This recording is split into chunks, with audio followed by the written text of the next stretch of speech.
Welcome to the World United. Welcome to the World United. Welcome, everybody. Welcome to the Global Council of the World United as we quantum leap into the history of evolution of human consciousness.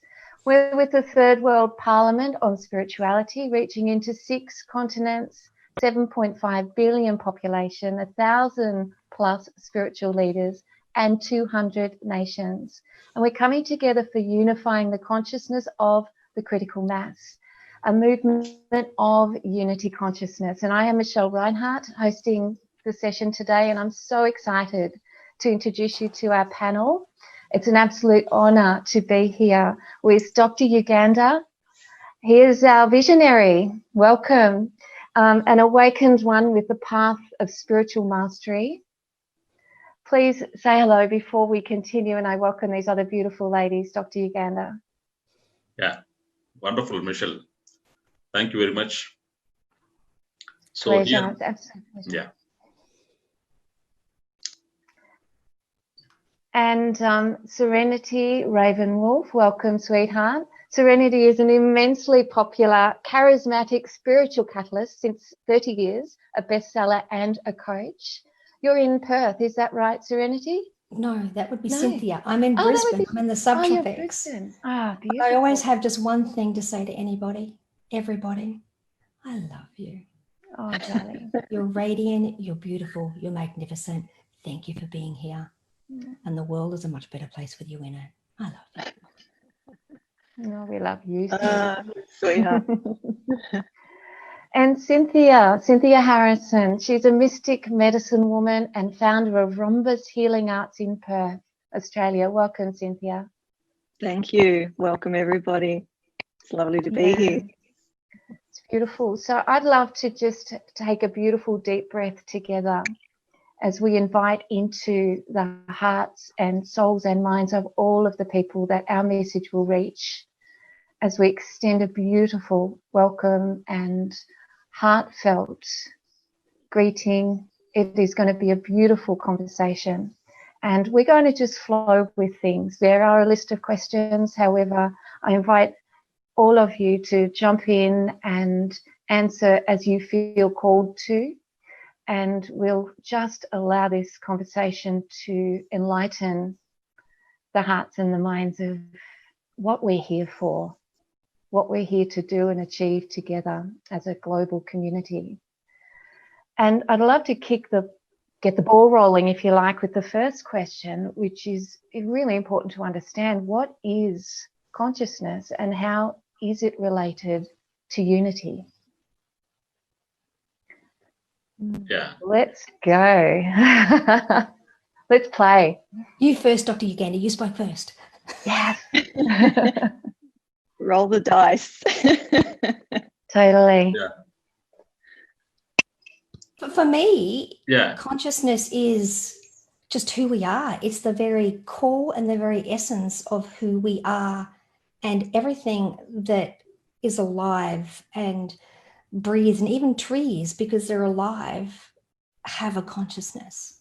Maybe not the exact same version of ours, but it's just that core essence of who we are. Maybe someone else can expand upon that. Well, maybe because I sort of threw the question out there. Because I figured if we're starting off this, this big bang, which is related to, consciousness, unity, consciousness, our ever expanding causality, then we need to be at least asking that question. And science hasn't fully, come together on what consciousness actually even is yet. Okay, now there's some of us, more spiritual, sort of mystical types that have another understanding. So I thought I'd throw that in just for us to contemplate along the way, because if we're talking about unity consciousness, then it's important to ask that question first and where you stand on that. And for me, because I'm a social scientist, but I also develop technologies and invent things that assist people to see the invisible, to experience and and get an understanding of the depth of themselves, which is beyond the physical, then I thought that, you know, looking at the correlation between consciousness and or unity consciousness and the unified field theory, so going into the science of it and how those come together. So that might be a little bit too much for a short talk, but just planting the seeds of, you know, that it's beyond the waking state. So if we look at, you know, our awakefulness and our sleepingness, and then we go deeper down into that point of what I call the ocean of love and mercy, it's there that I see this consciousness, this unified field. It's the same thing in a way to me. And even if we're not, so we're conscious, we're awake, like, you know, in the medical field, you know, we're not in a coma, we're conscious, we're awake. But even when we're sleeping or in coma, that consciousness is still there underneath. It's not amplified, so to speak. It's like the light that has nothing to reflect off. So if we start sort of, well, for me, that's my starting point, to look at that point of where all else comes from. It's that wholeness or that emptiness that was before the Big Bang, you know, or the Big Banging. So to start there, yeah, I know, but I am talking about, you know, more the health and science side of things. So I just want to share that without going too nerdy, too deep into that. So, Dr. Yugandhar, do you believe peace on earth is possible? Do you believe in what? Do you believe peace on earth is possible? Yes, it is possible. It is possible when we can awaken the peace within first. Peace within heralds to global peace. Because as Serenity and Cynthia told, consciousness is what we are made up of. We are connected, interconnected, interrelated, interdependent. At a very subtle level, even at a gross level. So a person who finds peace within oneself, that peace is extremely contagious. It spreads in a very mystical way, very mysterious way. Because we have created a matrix, a psycho-spiritual matrix, a man-made matrix. This man-made matrix is governing what we are. So it's a holographic universe. What one thinks in one part of the world affects the entire world's thinking. So if a person finds peace in somewhere in Australia, somewhere in Africa, somewhere in an island in Indonesia, it affects the entire matrix. So if so many people find peace within, naturally the nature of this man-made matrix will be dropped and it will be metamorphosed. It takes a quantum leap and it spreads like wildfire. So it all takes awakening of peace within for a group called as critical mass, that which is just enough to trigger the entire change, to manifest a spiritual renaissance, to manifest a totally different view. Like, you know, when sun sets, suddenly it becomes dark. So within few minutes, everything is dark. When sun rises, everything becomes light suddenly. Within few minutes, like that. If peace is found by a few people, it spreads. Like we have so many experiments, 100th monthly experiment, rat maze experiment, so many experiments the world has already done. And you know, we're asking about consciousness also. Let me take a minute to speak about that from Vedas, from Upanishads. Of all the 108 Upanishads available in the world, the shortest and the most important Upanishad is Manduk Upanishad, which talks about consciousness, the nature of every human being. This consciousness is masked, covered by the mist called as mind. When the consciousness moves to the social reality, to the peripheral side of its own nature, then it becomes denser. when the consciousness gets converged, centralized, centripetalized, distilled, then peace is found. So, just like Cynthia was talking about wakeful consciousness, the sleep consciousness, and the dream consciousness. In Upanishad, it said that the consciousness is ekatma pratyaya sayaram. That means alignment of these three states of consciousness, the wakeful, the sleep, and dream consciousness. If they are aligned, the real peace can be found. Satyam, that is truth. Shivam, that is happiness. Advaitam, no duality there. Achintyam, that cannot be thought, that cannot be intellectually understood. Avyaktam, that cannot be expressed in words. Agrahyam, it cannot be understood in very different way. It has to be discovered. So whatever we speak will be true, but it cannot be total. It has to be experienced. So the peace is something which, like hunger, we can't express hunger in words. How to describe the hunger pangs? Nobody can describe in words. It is ineffable. Similarly, the peace is something which is ineffable, but once discovered, once found, it affects the world. Thank you. Thank you. It's all an inside job, right? It is. And Serenity, can I ask you to speak into why we know this, but we're reaching into the hearts of others that potentially don't. In terms of critical mass, where are we at?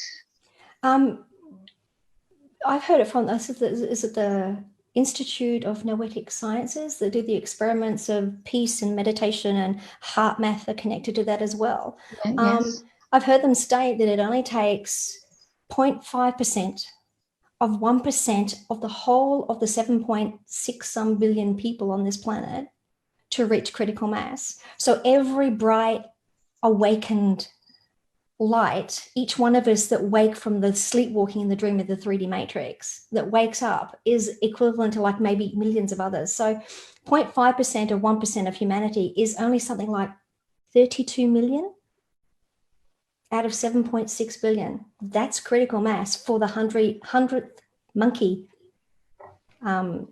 experiment to take place, where suddenly we're all awaking and the ripples create the ripples, and then people are just doing stuff and they don't even know why they're doing it, because like the monkeys were suddenly just washing potatoes even on other islands. It affects the consciousness, the collective consciousness. Yeah, that's beautiful. Thank you. That's really, really special. And Cynthia, how would we know when we're aligned in unity consciousness? How would an individual know? Cynthia? I can't hear you, Cynthia. Okay. Dr. Yugandhar, would Yeah. you be speaking to that one? Yeah. No. As Serenity was talking about, unity consciousness. Unity happens not in terms of any type of denser frequency. In the social reality, unity is formed when two people work for common business, when money unites people. If two people get married, a man and a woman, their needs, that becomes a basis for unity. When children are born, because of the mutual dependence, the unity is born on a blood relationship. When two students study together in a school, unity is born for combined studies. But at a deeper level, at a higher level, at a perpetual level, a long-standing level, unity has to be born as per one's discovery of truth within, one's discovery of peace within, one's discovery of harmony within. So unity, real unity happens at a peace level, a global peace level. Peace should bind us. Peace should connect us. The harmony, the need for a harmony, a global harmony, should connect all. The individual scattered activity has to be turned into a collective activity for global peace. If it happens, yes, unity consciousness can no more be utopia, can no more be utopic idea. It is going to be manifest right in front of our nose. it happens. It So does. I have something else I'd like to add to that too. How do you know? Something I say a lot is that the language of the universe is feeling. Yes. So how do you know when you're aligned? You just feel it. You just have this knowing. You know, it's an example for a metaphor of that is you're driving down the highway, country road, singing to yourself, favorite song. You feel at peace with the world. You know, nothing's bothering you. You can do and challenge, you know, achieve anything, do anything. And then suddenly, out of the blue, you hear a siren and you look in the rear view and you see a police car. Out of unity consciousness, out of peace on earth. The universe, you were there and you were just spat out. Now, the trick is, because the moment you start thinking of a fear, because in unity consciousness, fear doesn't exist. Mm. There's just this beautiful love. The only great emotion that's high vibration is love, the love of the all that is. So how do you get back there? And I always then return to the basics of putting my hands over my heart and just saying, I love you. I love you, as authentically as I can. And in a moment, back into unity consciousness, say bye-bye to the policeman, telling me good looking and having a great day, and off I go singing my song again. So it's a feeling. How do you know it's a feeling? You just know. If you're worrying, having fears or worrying about what's going on or writing your to-do list or worrying about if you're going to pick up the shopping or remember you're in 3D, you're out of unity consciousness. You know? Yeah. Get out of here and down into here. Yeah, I often say stop and drop. Yeah. Yeah, it's a beautiful thing. But the good point is, Michelle, is you can get back there. Yes, but does the policeman write the ticket or does it just disappear? Does it really matter in unity consciousness? Thank him for the ticket anyway, and know that you have the means to pay for it. Yeah, that's it. That's it. Cynthia, do we have you? Yeah, can you hear me now? Yes. I can. Yes, yes, we can. My phones aren't working, so I've just took them out. But so I would say I would agree with everything said to a point. I would call it, you know, in the work that I do, I call it the central core, or going into the center of the self. And the heart, mind, or will, love, wisdom, peace is there too. But talking about that central core, or that, you know, that connection between heaven and earth, or, you know, what I call the earth star and the soul star type thing. And it is part of our energy, or part of our non-physical, but it is us. And so bringing yourself back to that point, and there's lots of tools to do that, and we won't go into it today, but there are lots of really quick, easy, simple, what I call energy first aid, to bring yourself back to that in a moment. And the thing is that once you're bringing yourself back, that manifest, unmanifest, manifest, unmanifest, you know, meditation, back into the real world, you know, from the projector of the movie out to the screen. There's most people, well, a lot of people, I won't say most people, a lot of people are trying to change their experience by moving the screen. It's like the world is a touch screen. Well, it's not. I'll tell you that, kids, you know. But to create change within the world, within the field, it's from the projector. And where is the projector? It's within us, and our beliefs and conditioning patterns are what are projected from us through our systems, energy systems, and create. So we don't actually create our world. This might be controversial. We are our world. There's a subtle difference.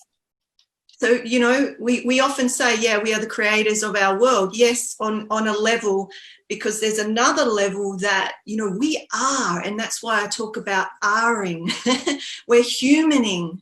A tree is treeing. A dog is dogging. A chair is chairing. You know, Cynthia is Cynthiaing. We are-ing. It's the frequencies, vibrations from that ocean, the ocean of eternity, that point that we're going down into, and projecting that out. So the more that we can go back and forth, the more that we can really hold that state. Because once we're there, you know, and we can call it peace or bliss or whatever you want to language it, we are that. So I'll leave it at that because I know you've got other questions. I do, but I'm going to dig in a little deeper into that because it's one of your questions as well. So how do we reach this unified field and hold it? So does somebody else want to answer that first? Or? Dr. Yugandhar? Yeah. How can we hold? We are all vibrating. Yeah. How do we reach it? Yeah. And then how do we hold it? Two parts. Yeah. So people by nature, as we have discussed from the words of Serenity, Cynthia, we're all same, deep core. The nature of any human being is same. Human beings are called as Homo sapiens. Sapient being is one who thinks. And rest of the world, the animals, the trees, the arboreals, the aquatics, the terrestrials, they're called as sentient beings. They know without thinking. They know without thinking. By just experiencing, they know everything. There is a difference between sapient and a sentient.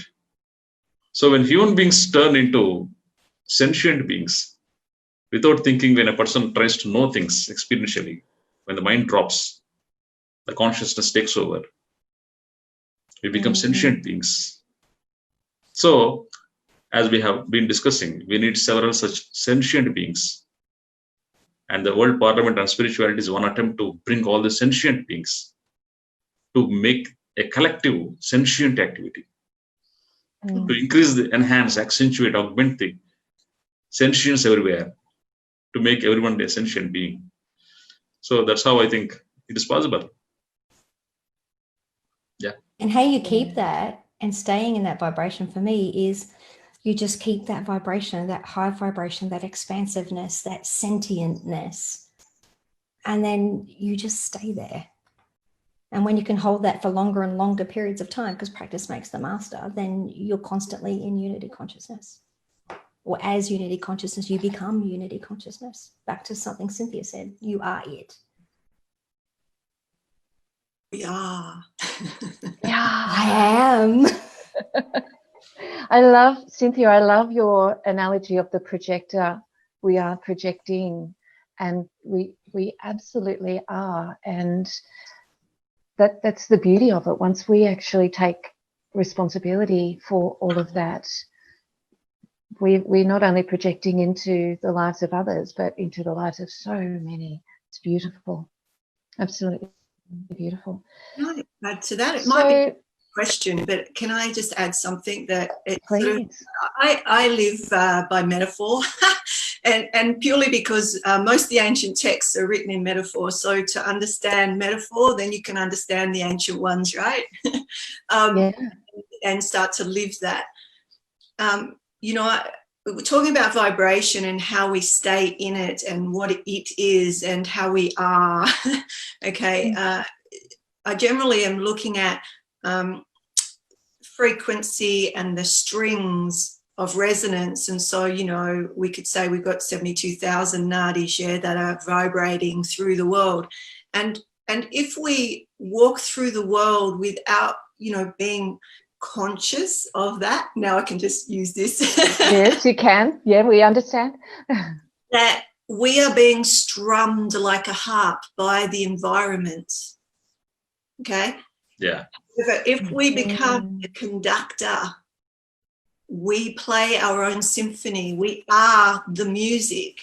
Yeah? And so I live by that. I need metaphor to be able to make it really simple so that I know, is the another metaphor like the tornado. Your life is the tornado and things are flinging past you, all this, stuff, experiences. But we can sit in the center and be in that neutral mind, that neutral space, right? And be the observer, the witnesser. And that's how, with practice, coming in and out of that, you could stick your head, I use the metaphor when I'm teaching, you stick your head out to sea, and then you get hit in the head with a cow or a house, like some of you might have seen the movie Tornado. right? So, and that's life, isn't it? Like you're sitting in your center, being the observer, the watcher, the witnesser. Different traditions call it different things. But that's how I sort of see that if I can stay in that center, that central core, that place of stillness and be moving, right? Then I'm in that neutral space and I'm watching and observing and still feeling deeply, right? But I'm able to hold that more and more so that I'm not being pulled into the dramas of the cyclone or the storm or the however you want to pull that. So again, it's practice, coming in, coming out, sticking your head out and going, oh, am I getting pulled into that drama? And then coming back and going, okay, reflect on that. It's okay if you get pulled in, but reflect on it and go, okay, well, next time, you know, maybe I could go this way or that way, or how can I, you know, use a breath or bring myself back to, you know, that center. So and maybe next time you put your head out, you'll get hit in the head only with a cotton ball instead of a cow. It's so true though, Serenity. Absolutely. Like if your subconscious is the physical, and when you can learn to listen deeply, listen with the ear of the heart to that consciousness, you no longer have the consciousness within the body. It becomes higher so that you are hearing it. Say your symptom, you're hearing the symptom or seeing or feeling or sensing or knowing the symptom before it hits your physical. So you don't have to have the hit in the head. Exactly what you said, Serenity. Right? And so in health and wellness, you know, isn't that what we're aiming for? Like that we can catch whatever's going on to disturb the vibration of our symphony, okay, before it hits our physical and becomes a symptom that then we have to try and cure, right? So for me, a big part of being the maestro, the orchestrator of our lives is to, you know, the one strumming the strings, is to give up our addiction, make the choice to give up our addiction to trauma and drama. Because the trauma and drama is the hurricane and the cyclone outside. It is the cow, it is the car that's hitting you in the head every time you put your head out. And trust me, it doesn't have to be that way. I've given up completely and utterly any addiction to trauma and drama. Peace on earth for me, all the way.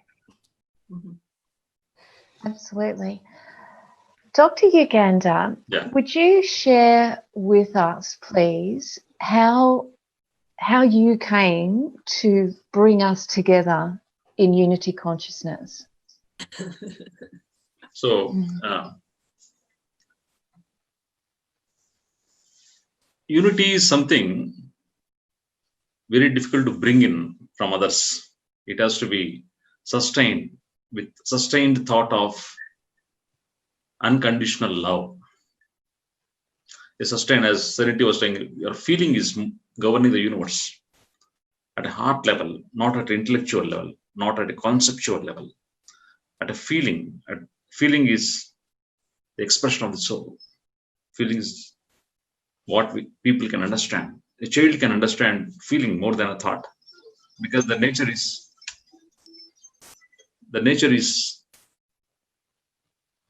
expression for any child. So the emotions and feelings of any human being are all same, whether you live in Australia or Africa or India or Indonesia. The feelings are all same. Human beings are all same. The same mind trauma and drama, what Serenity is saying, is all same.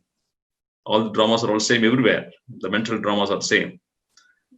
But however, a few bunch of people who have found peace, who have discovered peace, when they come together, a new explosion, a new world, a new frequency, a metamorphosis, a mutation will definitely happen at a massive level. It will definitely happen. But it has to be sustained by all, unconditionally. Unconditionality is the weapon. It is a weapon. You know, we are not trying to bring uniformity. The kings and emperors in the olden days, the ancient and medieval days, tried to bring uniformity in the name of unity. They want to put everything in order at a social level, but that is not correct. The spiritually wise will not create uniformity. Like you have seen several spiritual organizations, everything, they talk about the same thing, the same meditation technique is superior, the same system is superior, remaining all not superior or less superior, whatever you call it, but everything is superior. Every human being is superior. Every child is superior. So when we respect the superiority in every human being and we sustain it, yes, it definitely happens. Everything depends upon the sustenance and unconditionality. These are the two major weapons we need in the present times. This is what I feel. And if you don't mind, I'd like to add to that. It's like we're not waiting for a Messiah to come and save us. We are all, each and every individual one of us, are the one we've been waiting for. We are the second coming of the Messiah. And all it takes is for us to make the choice to be the one, because there is only one. Just my 2 cents worth.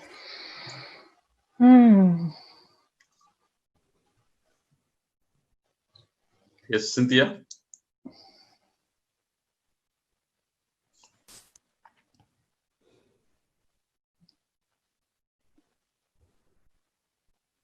Part of that to answer. Could you state the actual question again?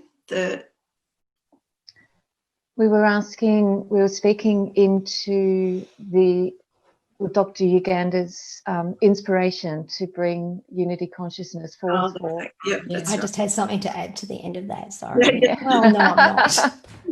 I just expanded. You just threw a cow in the air. I am a cow. What can I say? Moo. It's a beautiful cow, but then I sort of lost the string. So, Okay. bringing us together. We've, as Serenity mentioned earlier about the 100 monkeys, or how we bring the resonance or the frequency.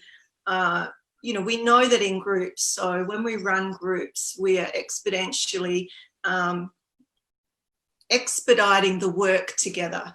And, the people that work with me, they know when we work individually, magic happens. However, when we're in group and we're working together in group, the immense, it's power filled, and they see themselves shifting beyond what they can do individually. So looking at, all of us coming together across the globe, with that seed planted of unity consciousness, however we might come at it, there's many perspectives, right? It's like, the string within, there's eight different ways that string, that rubber band within, string theory can vibrate. So we've got all of these different ways of vibrating, but we're all coming from that point. Okay. So while doing that, we're planting other seeds, and within the seed is the wholeness, the emptiness that has the memory of all there is. So to allow that to grow, which I feel like we're just part of that seed that started to sprout. The seed was planted years ago. I mean, this is the third World Parliament, yeah? So the seed was planted many years ago, and we are now another sproutling, if that's a word. It works. Inventing words is a must. Yeah. So that's how I see it, in that we have the blueprint from those past gatherings, in love and unity and oneness, to continue that, the big banging. It's really the same thing. We're continually, in causality. There is no end, so to speak. So we're all bringing our frequency, our vibration, our resonance into that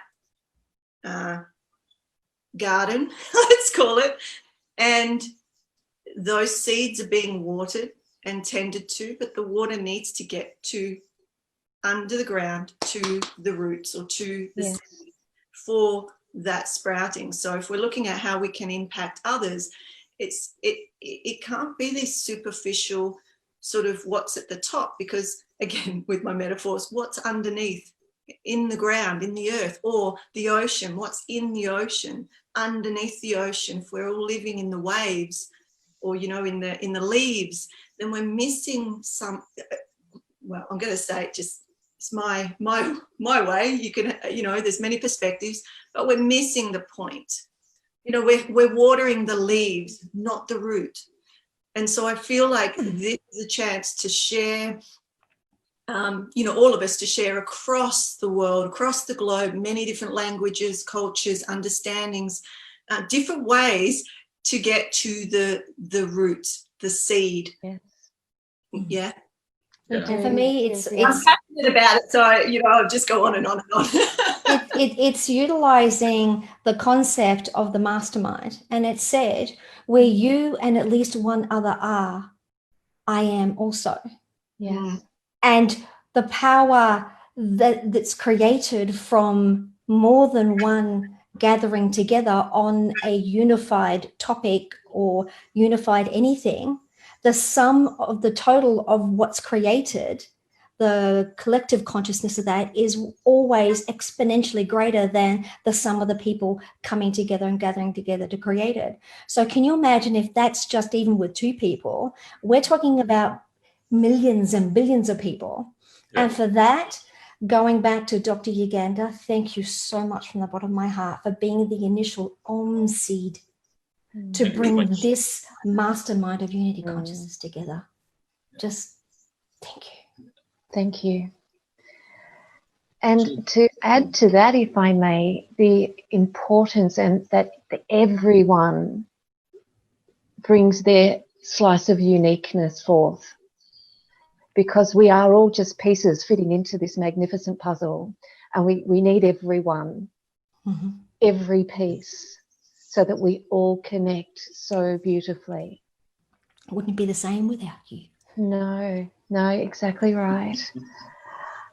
Cynthia, how do we all participate in unity consciousness? How do we all participate? Or serenity, whoever feels like they, or Dr. Yugandhar. We all seem to have something to say about every question. We do. So I sense we're not going to have nearly enough time for this conversation. We are all participating already, and I think what you just said around coming in from our different perspectives or different pieces, but I talk about perspective. We've got perception and perspective, and depending on how awake we might be, where we're viewing the world from, let's put it that way, keep it simple.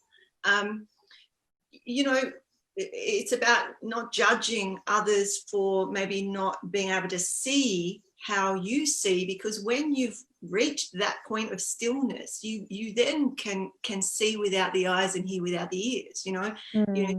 All your sensory system is changed. So compassion to me, which is part of this conversation, I believe, is about not judging others for not being at that point, but understanding that we can invite them and we can do things like this, and those that decide that they would like to experience something maybe that they haven't before, then here we are, we're here.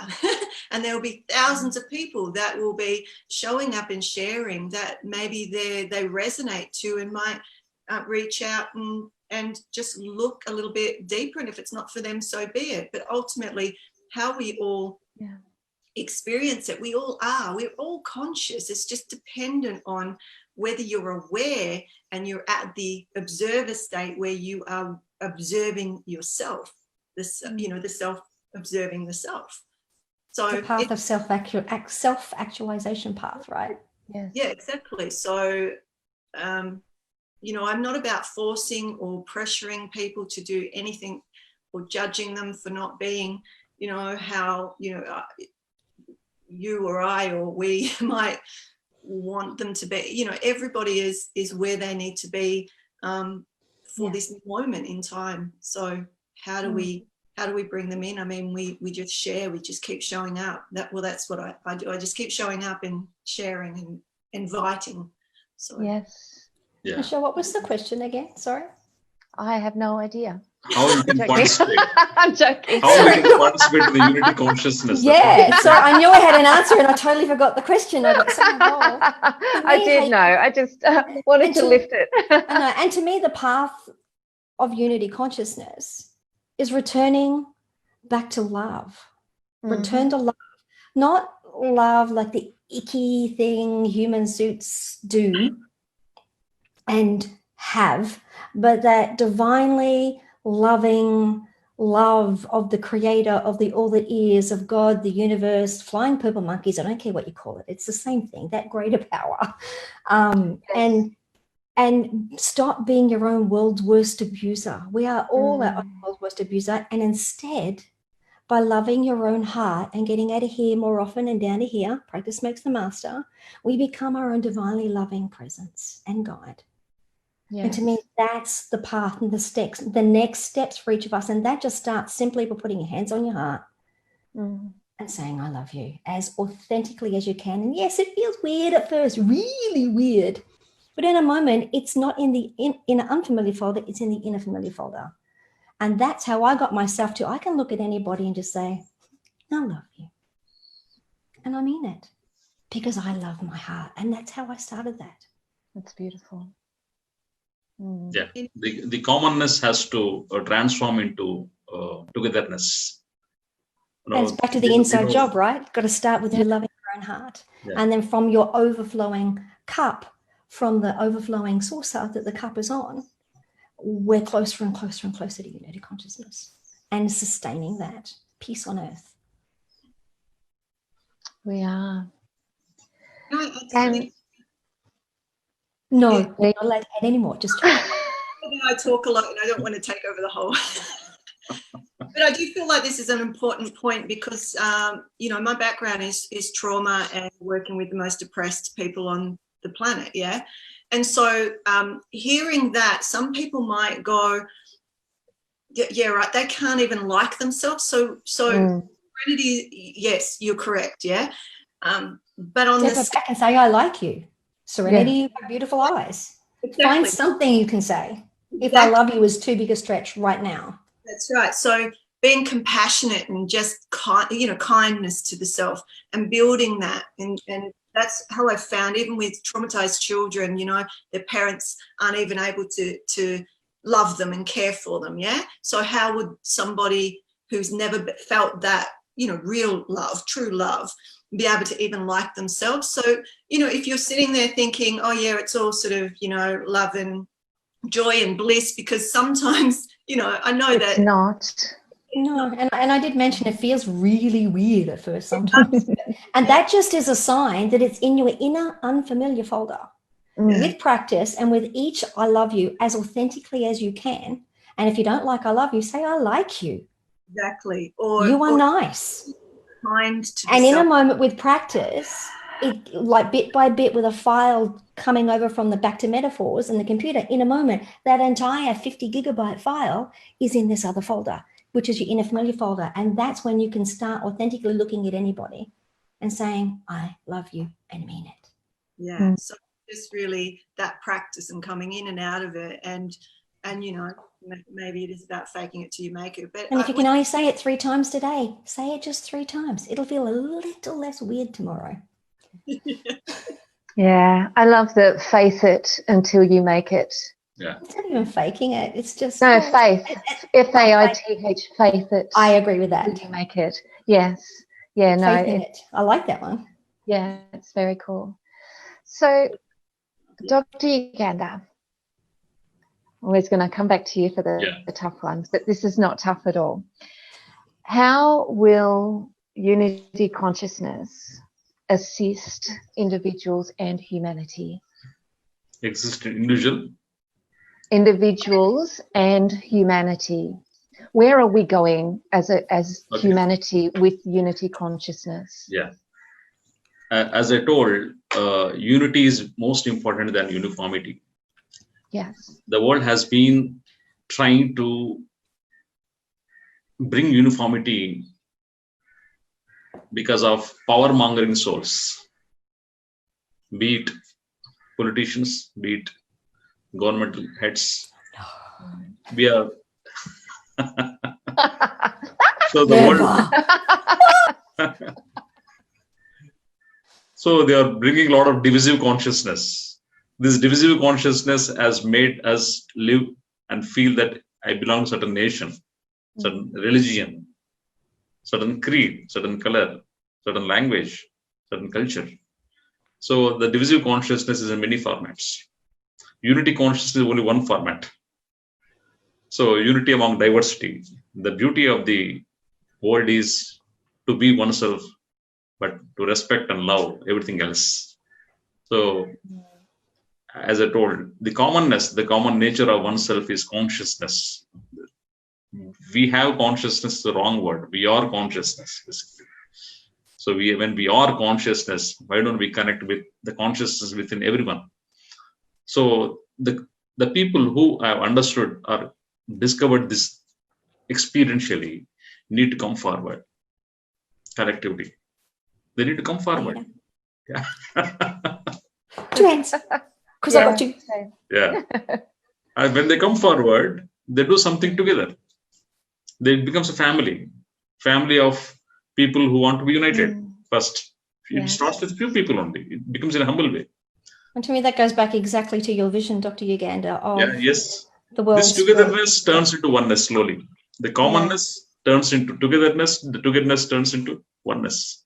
Yes. One step at a time, one I Once love you at a time, togetherness one I leads- like you at a time. Till 99th degree, the water is water. Suddenly, the last degree changes everything. So I think we are at the last degree, somewhere between 99 to 100. Ooh, goosebumps, confirmation. I had to. I agree. Everything is going to change. Oh, all the way up to here.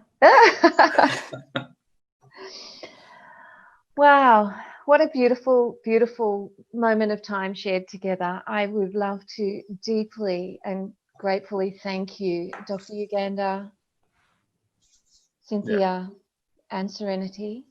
Yeah. And I'd love to extend our love and gratitude to all of the people that are watching our live stream right now. And I think, Michelle, you can welcome people for Australia event, World Parliament. Yes. Announce the dates. I will. I would love to just very quickly summarize, if I may, with the whole overarching theme of this unity consciousness.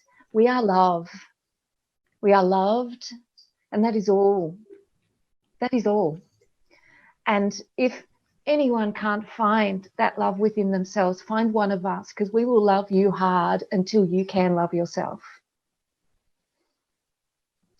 I would love to let you all know that the event starts in Australia on the 5th of October and it culminates in Asia on the 23rd of December.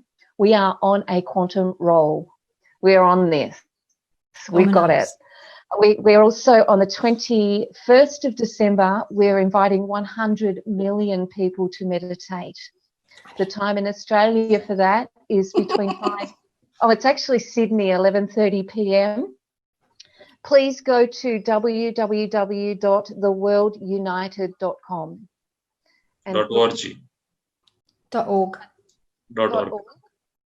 .org. There we go. Yeah. Thank you. Remembering, of course, we're here to quantum leap in the history of evolution and human consciousness. And we are so very, very thrilled to be inviting you all on this gorgeous journey with us. Dr. Yugandhar, your vision, your heart is palpable, and we thank you from the bottom of ours into yours. Yeah. Thank you very much. Thank you all. Blessings and huge love, and may your world be filled with light and love every second of every day in every way. Thank you very much. Thank you. Bye-bye. Bye, everyone.